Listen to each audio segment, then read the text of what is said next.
Atos dos Apóstolos, capítulo 9.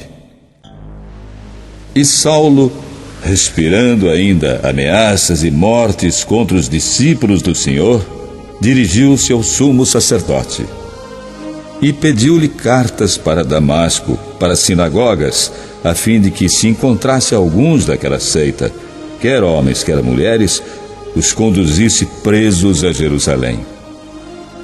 E indo no caminho, aconteceu que, chegando perto de Damasco, subitamente o cercou um resplendor de luz do céu.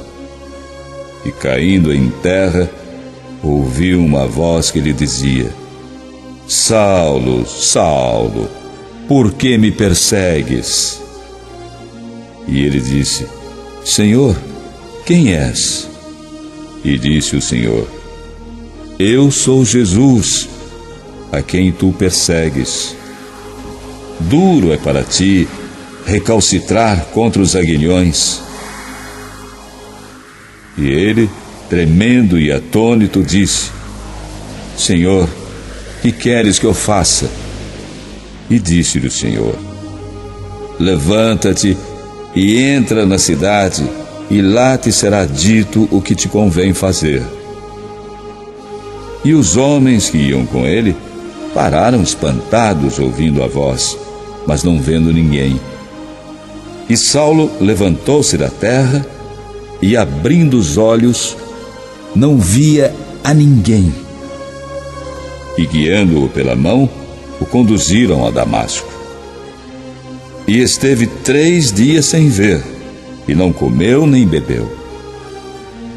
E havia em Damasco um certo discípulo chamado Ananias. E disse-lhe o Senhor em visão: Ananias. E ele respondeu: Eis-me aqui, Senhor. E disse-lhe o Senhor: Levanta-te e vai à rua chamada Direita, e pergunta em casa de Judas por um homem de Tarso chamado Saulo, pois eis que ele está orando. E numa visão ele viu que entrava um homem chamado Ananias, e punha sobre ele a mão para que tornasse a ver. E respondeu Ananias: Senhor, há muitos ouvi acerca deste homem, quantos males tem feito aos teus santos em Jerusalém. E aqui tem poder dos principais dos sacerdotes para prender a todos os que invocam o teu nome. Disse-lhe, porém, o Senhor: Vai, porque este é para mim um vaso escolhido para levar o meu nome diante dos gentios e dos reis e dos filhos de Israel. E eu lhe mostrarei quanto deve padecer pelo meu nome. E Ananias foi e entrou na casa e, impondo-lhe as mãos, disse: Irmão Saulo, o Senhor Jesus, que te apareceu no caminho por onde vinhas, me enviou para que tornes a ver e sejas cheio do Espírito Santo. E logo lhe caíram dos olhos, como que umas escamas, e recuperou a vista. E levantando-se, foi batizado. E tendo comido, ficou confortado. E esteve Saulo alguns dias com os discípulos que estavam em Damasco. E logo nas sinagogas pregava a Cristo, que este é o Filho de Deus. E todos os que o ouviam estavam atônitos e diziam: Não é este o que em Jerusalém perseguia os que invocavam este nome, e para isso veio aqui, para os levar presos aos principais dos sacerdotes? Saulo, porém, se esforçava muito mais e confundia os judeus que habitavam em Damasco, provando que aquele era o Cristo.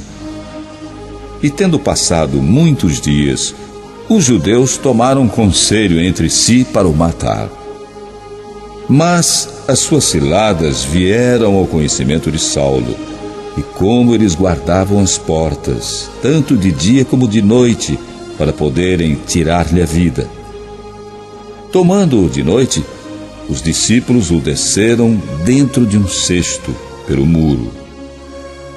E quando Saulo chegou a Jerusalém, procurava juntar seus discípulos, mas todos o temiam, não crendo que fosse discípulo. Então Barnabé, tomando-o consigo, o trouxe aos apóstolos e lhes contou como no caminho ele vira o Senhor e lhe falara, e como em Damasco falara ousadamente no nome de Jesus. E andava com eles em Jerusalém, entrando e saindo, e falava ousadamente no nome do Senhor Jesus. Falava e disputava também contra os gregos, mas eles procuravam matá-lo. Sabendo-o, porém, os irmãos o acompanharam até Cesareia e o enviaram a Tarso. Assim, pois, as igrejas em toda a Judéia e Galiléia e Samaria tinham paz e eram edificadas, e se multiplicavam, andando no temor do Senhor e consolação do Espírito Santo.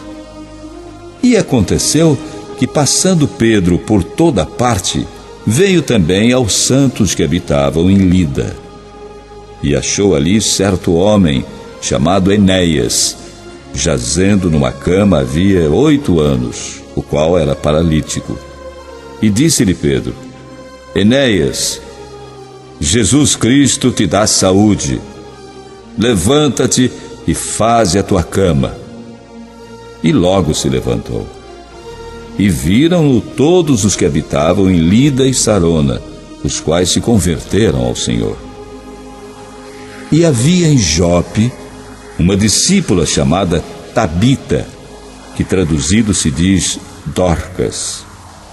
Esta estava cheia de boas obras e esmolas que fazia.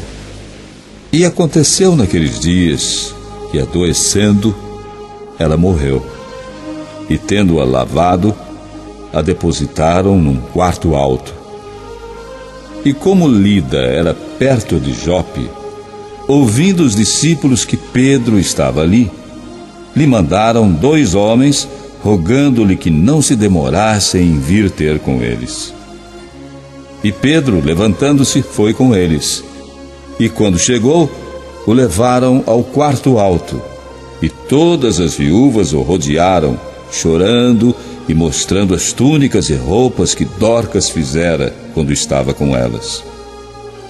Mas Pedro, fazendo sair a todos, se pôs de joelhos e orou. E voltando-se para o corpo, disse: Tabita, levanta-te. E ela abriu os olhos, e vendo a Pedro, assentou-se. E ele, dando-lhe a mão, a levantou, e chamando os santos e as viúvas, apresentou-lhe viva.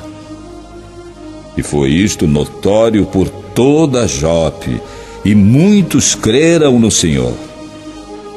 E ficou muitos dias em Jope com um certo Simão, curtidor.